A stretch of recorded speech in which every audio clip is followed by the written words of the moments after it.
Recording by Paul Adams. The Art of Public Speaking by Dale Carnegie and Joseph Berg Esenwein. Chapter 27. Growing a Vocabulary. Quote, "Boys flying kites haul in their white-winged birds. You can't do that way when you're flying words. Careful with fire is good advice we know. Careful with words is 10 times doubly so. Thoughts unexpressed may sometimes fall back dead, but God himself can't kill them when they're said." Unquote. Will Carleton, The First Settler's Story. The term vocabulary has a special as well as a general meaning. True, all vocabularies are grounded in the everyday words of the language, out of which grow the special vocabularies, but each such specialized group possesses a number of words of peculiar value for its own objects. These words may be used in other vocabularies also, but the fact that they are suited to a unique order of expression marks them as of special value to a particular craft or calling. In this respect, the public speaker differs not at all from the poet, the novelist, the scientist, the traveler. He must add to his everyday stock words of value for the public presentation of thought. Quote, "A study of the discourses of effective orators discloses the fact that they have a fondness for words signifying power, largeness, speed, action, color, light, and all their opposites. They frequently employ words expressive of the various emotions. Descriptive words, adjectives used in fresh relations with nouns, and apt epithets are freely employed.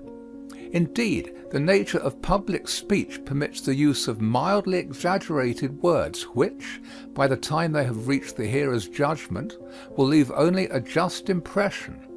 Unquote. Footnote. How to Attract and Hold an Audience. J. Berg Esenwein. Form the book note habit. To possess a word involves 3 things: to know its special and broader meanings, to know its relation to other words, and to be able to use it. When you see or hear a familiar word used in an unfamiliar sense, jot it down, look it up, and master it. We have in mind a speaker of superior attainments who acquired his vocabulary by noting all new words he heard or read. These he mastered and put into use.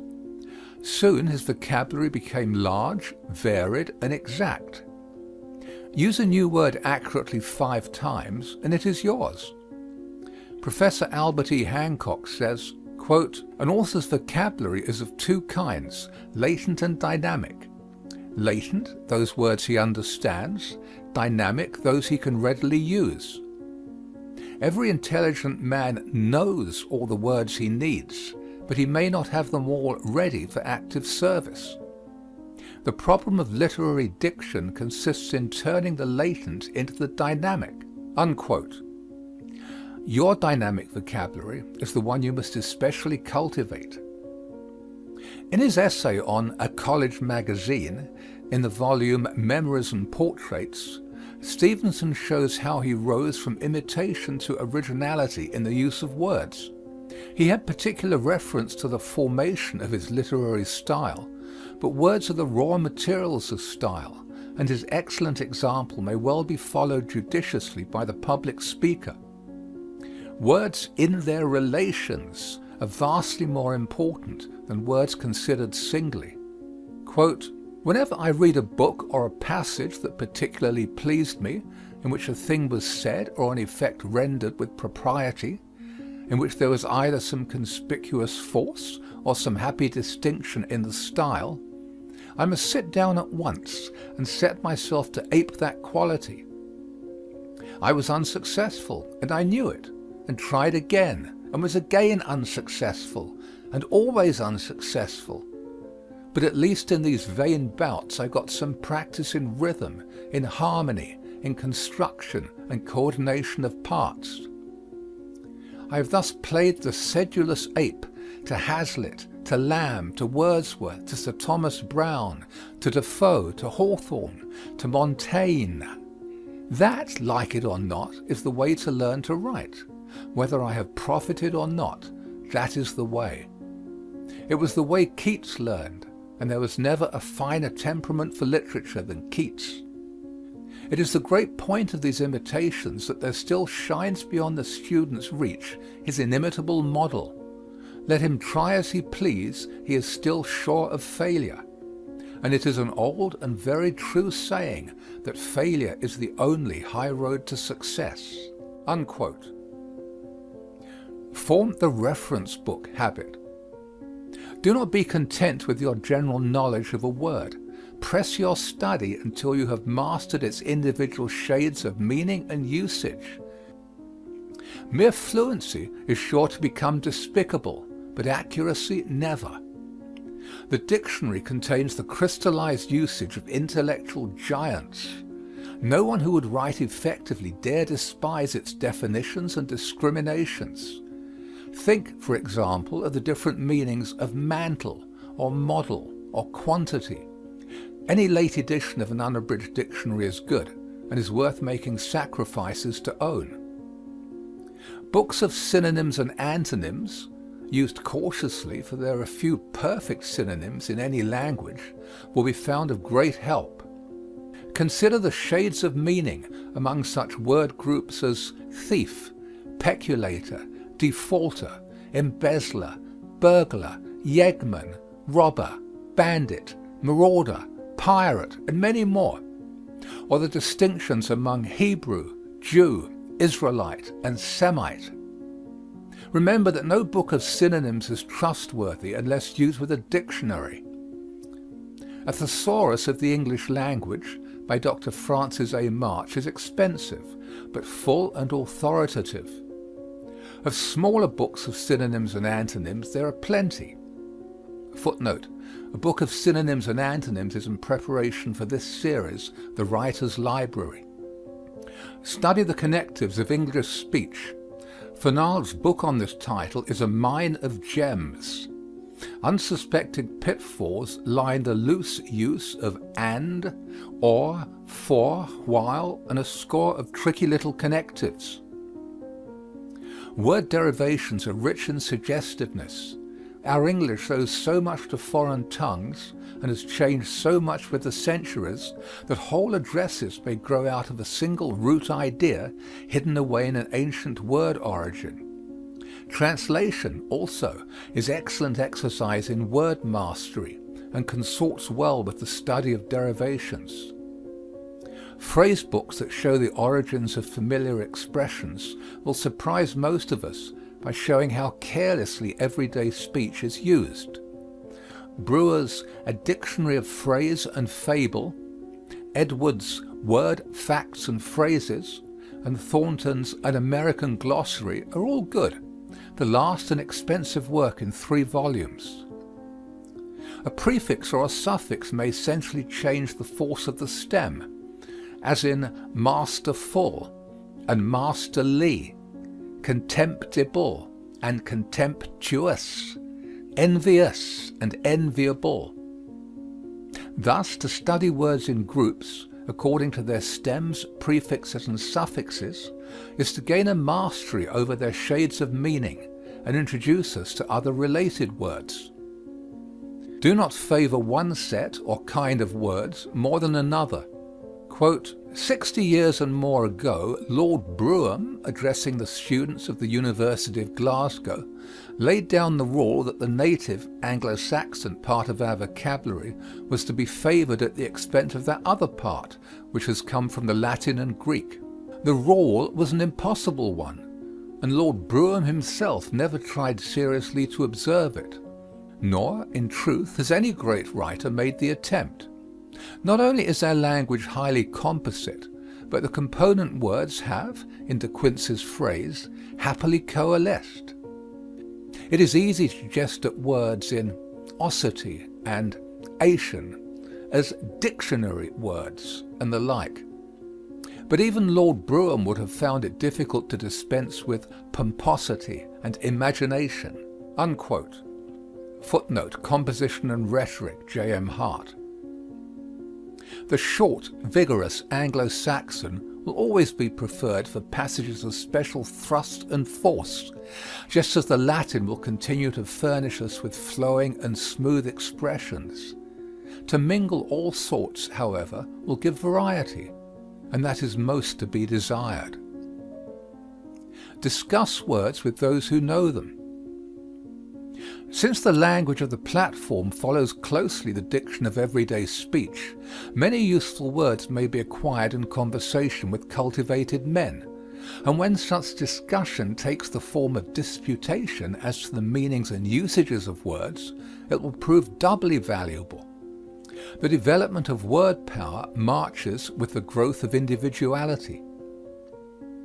Search faithfully for the right word. Books of reference are tripled in value when their owner has a passion for getting the kernels out of their shells. 10 minutes a day will do wonders for the nutcracker. Quote, "I'm growing so peevish about my writing," says Flaubert. "I'm like a man whose ear is true, but who plays falsely on the violin. His fingers refuse to reproduce precisely those sounds of which he has the inward sense. Then the tears come rolling down from the poor scraper's eyes, and the bow falls from his hand." Unquote. The same brilliant Frenchman sent this sound advice to his pupil, Guy de Maupassant.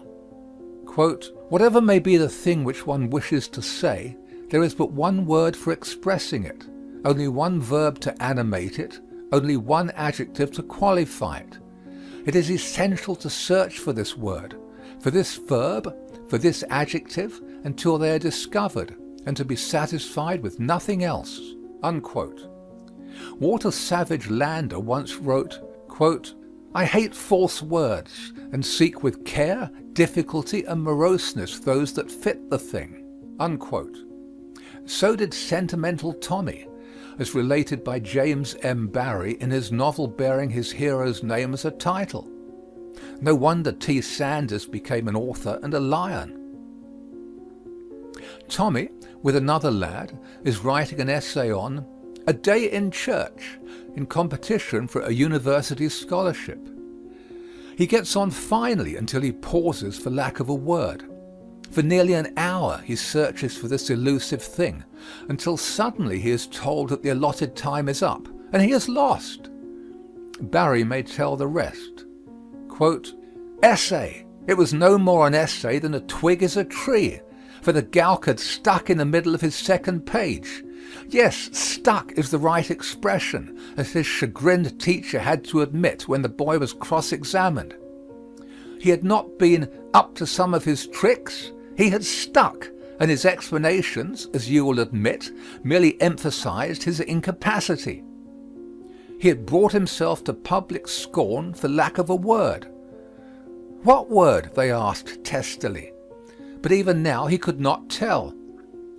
He had wanted a Scotch word that would signify how many people were in church, and it was on the tip of his tongue, but would come no farther. Puckle was nearly the word, but it did not mean so many people as he meant. The hour had gone by just like winking. He had forgotten all about time while searching his mind for the word. The other 5 examiners were furious. "You little tatty-dooley," Cathro roared.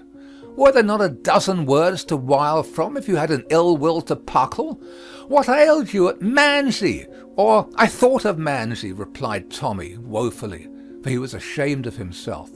But a Manzy's a swarm. It would mean that the folk in the kirk were buzzing thegither like bees, instead of sitting still. "Even if it does mean that," said Mr. Duthie with impatience, "what was the need of being so particular? Surely the art of essay writing consists in using the first word that comes and hurrying on."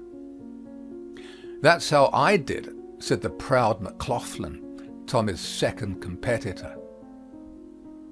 "I see," interposed Mr. Gloag, "that McLaughlin speaks of there being a mask of people in the church. Mask is a fine Scotch word." "I thought of mask," whimpered Tommy, "but that would mean the kirk was crammed, and I just meant it to be middling full." "Flow would have done," suggested Mr. Lonimer. Flows but a handful, said Tommy. Curran then, you jackanapes. Curran's no enough. Mr. Lorimer flung up his hands in despair. I wanted something between curran and mask, said Tommy doggedly, yet almost at the crying. Mr. Ogilvy, who had been hiding his admiration with difficulty, spread a net for him. You said you wanted a word that meant middling full. Well, why did you not say middling full, or fell mask? Yes, why not? Demanded the ministers, unconsciously caught in the net. I wanted one word, replied Tommy, unconsciously avoiding it. You jewel, muttered Mr. Ogilvy under his breath, but Mr. Cathro would have banged the boy's head had not the ministers interfered. It is so easy, too, to find the right word, said Mr. Gloag.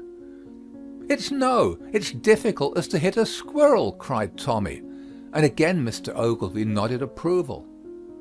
And then an odd thing happened. As they were preparing to leave the school, Cathro having previously run Tommy out by the neck, the door opened a little, and there appeared in the aperture the face of Tommy, tear-stained but excited. I ken the word now, he cried. It came to me out at once. It is hantle. Mr. Ogilvy said in an ecstasy to himself, he had to think of it till he got it, and he got it. The laddie is a genius. Unquote. Questions and exercises. 1. What is the derivation of the word vocabulary? 2. Briefly discuss any complete speech given in this volume with reference to A. Exactness, B. Variety, and C. Charm in the use of words. 3. Give original examples of the kinds of word studies referred to on pages 337 and 338. 4. Deliver a short talk on any subject, using at least 5 words which have not been previously in your dynamic vocabulary. 5. Make a list of the unfamiliar words found in any address you may select. 6. Deliver a short extemporaneous speech, giving your opinions on the merits and demerits of the use of unusual words in public speaking. 7. Try to find an example of the overuse of unusual words in a speech. 8. Have you used reference books in word studies? If so, state with what result. 9. Find as many synonyms and antonyms as possible for each of the following words: excess, rare, severe, beautiful, clear, happy, difference, care, skillful, involve, enmity, profit, absurd, evident, faint, friendly, harmony, hatred, honest, inherent. End of section 27.